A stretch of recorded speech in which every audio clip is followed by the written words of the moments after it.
Good afternoon and welcome to Pittsburgh City Council's Cablecast public hearing for Wednesday, February 14, 2024, relative to Bill 2327. Would the clerk please read the title of the bill?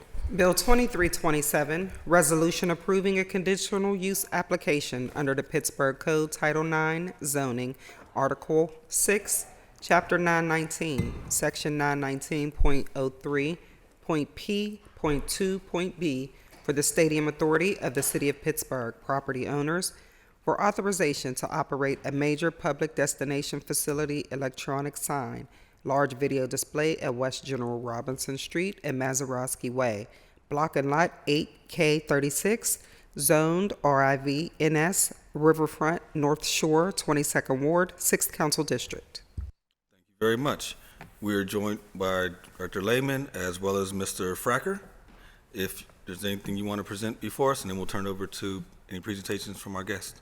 Thank you, Councilman. We'll just do a really brief introduction and report. I'm Corey Lehman, Assistant Director and Zoning Administrator with the Department of City Planning. Joe Fraker here is a Senior Planner at the department, and I'm going to turn it over to Joe to introduce the bill. Good afternoon, honorable member. In front of you today for Council's legislative consideration is a resolution permitting the property owners, the Stadium Authority of the City of Pittsburgh at parcel 8K36 at West General Robinson Street and Mazeroski Way in the North Shore neighborhood to install a large video display. The proposed video display will be 22 feet, 8 inches by 40 feet, 5 inches, and will be part of a future public plaza space. The project is located in the Riverfront North Shore zoning district in the 22nd Ward. This resolution is transmitted as a result of a favorable Planning Commission action on November 28, 2023, with the conditions that the Department of Mobility and Infrastructure review and approve all DOMI permits and construction management plan prior to issuing the record of zoning approval, and that the final construction plans, including site plans and elevations, be reviewed and approved by the zoning administrator prior to zoning approval. Physical notice posters for this council hearing were posted on January 13th, 2024, and posted mailings were sent to property owners of nearby parcels to the site in question on January 18th, 2024. The applicant has agreed to an extension of the 45-day period to schedule the City Council hearing with an extension date of February 28th, 2024. With that, I thank you very much for your time. Thank you very much. With that, I believe we have some guests with us. Mr. Gallagher? Like me to go from here or up here? Either, your pleasure.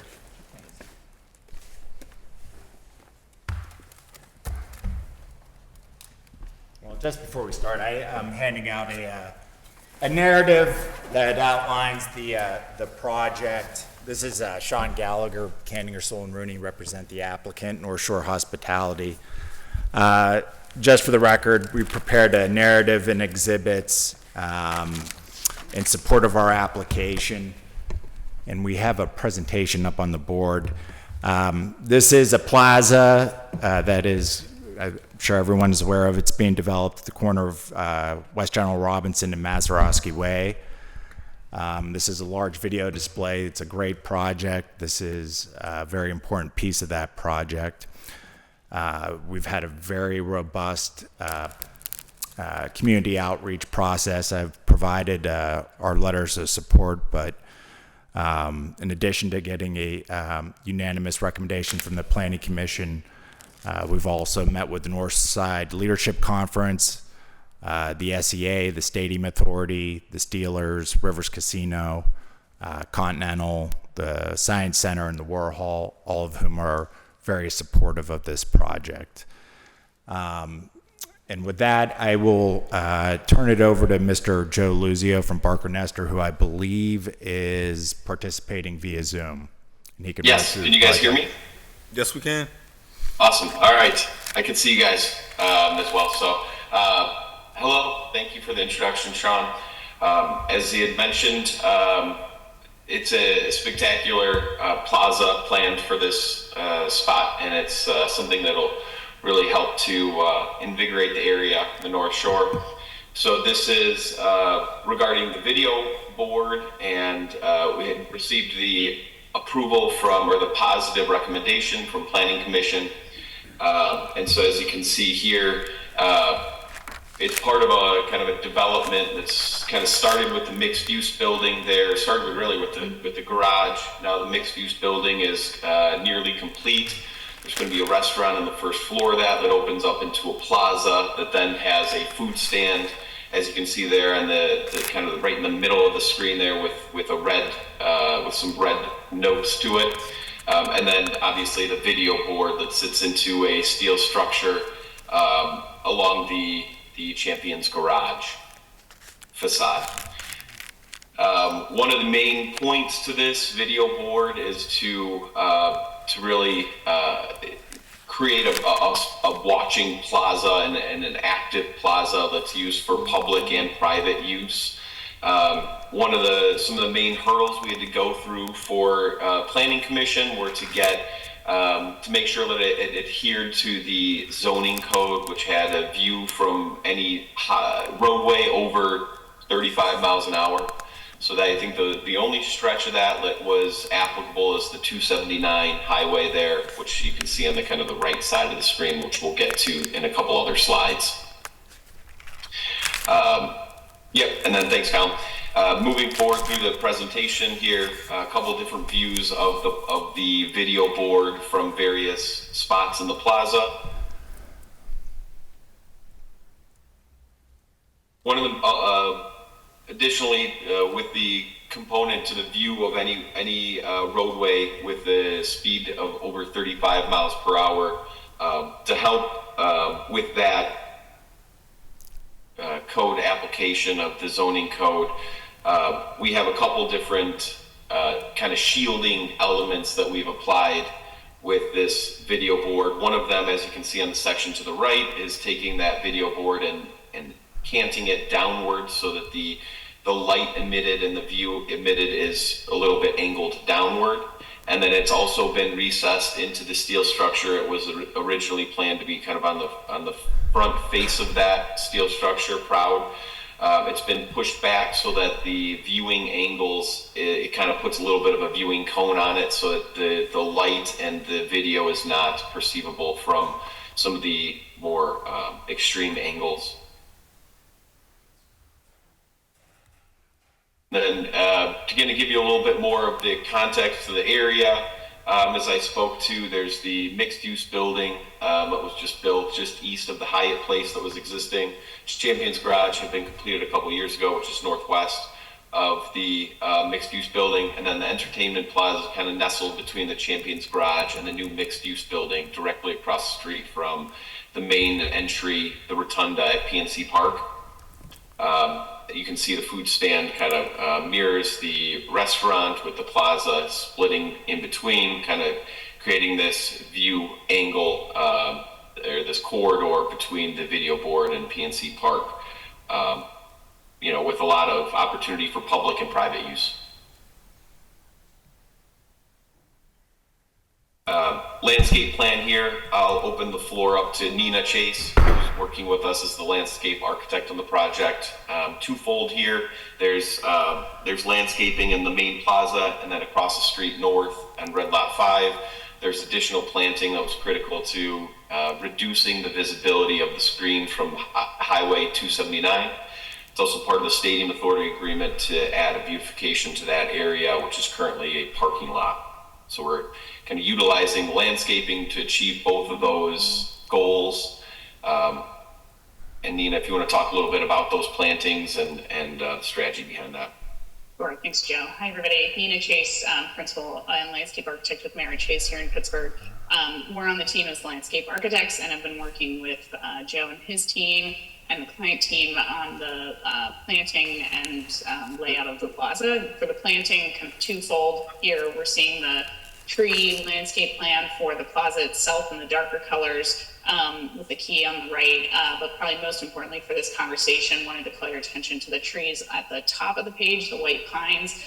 These have been strategically placed, and we have been having conversations with local tree nurseries to source tall evergreen trees to block views from the highway, block views of the video board, and strategically place those, as you can see, kind of clumped together on the eastern end of the parking lot to block views. Here in section, giving a little more context to the trees, which you can see are the white pine image kind of pointing to the trees in the parking lot along the edge no along sound General Robinson, from the board. and how those trees would help to block some of the screen to the left, as if you were driving on the highway on the right. We've gone through just a little more context to that. We've gone through quite a few iterations of meetings and conversations with the Planning Commission to make sure that we were meeting the intent of the zoning code. And some of the feedback we had received was making sure that landscaping was something that could be rather robust year-round. So that's where we came with the white pine trees. So there was kind of some very critical evaluation to the species of trees and how exactly that plays into it too as well. Here on this slide, you can see this is very specifically dedicated to the viewing corridor of I-279. Going, as you can see in the text in the top left, going 50 miles an hour, which is the speed limit on 279, you'll be spanning that viewing corridor for just over a second. And going 35 miles an hour, which is kind of the threshold of view for the zoning code, you'd pass it in just over 2.5 seconds. So the amount of time that the viewing of, the visibility of that video board is minimal. And so that was one of the main points of conversation, was making sure that obviously the intent of that zoning code is for the safety of the public, but that was kept and adhered to.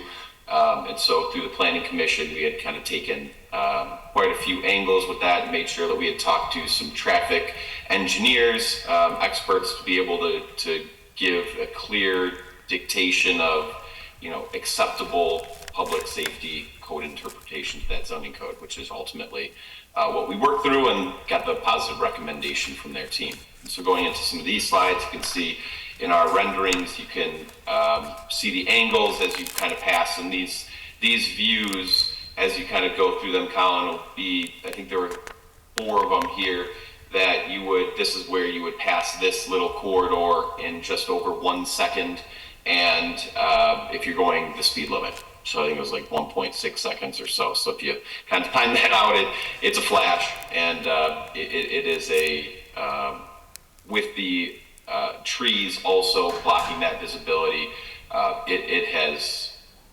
for the Planning Commission, found that right note per code.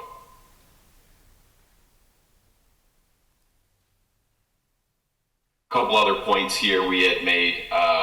Obviously, again, going back to Sean's introduction, there were a number of meetings and discussions had with a multitude of consultants and people at the city, at all levels of the city, especially Corey and Joe, that we worked with to make sure that we had vetted all options and come up with the most feasible, constructible, and best option that give the public safety and the improvement of the environment to the maximum level.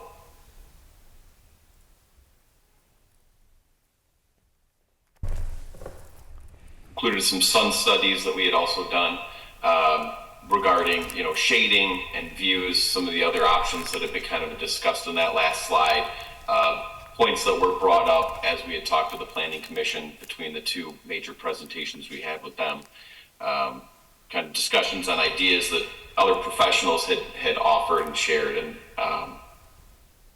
kind of went through that full gauntlet. So everyone on our team feels really comfortable and happy with the final product. So it was amicable process, long and tedious at times, but thrilled with the final result. Thank you, Joe.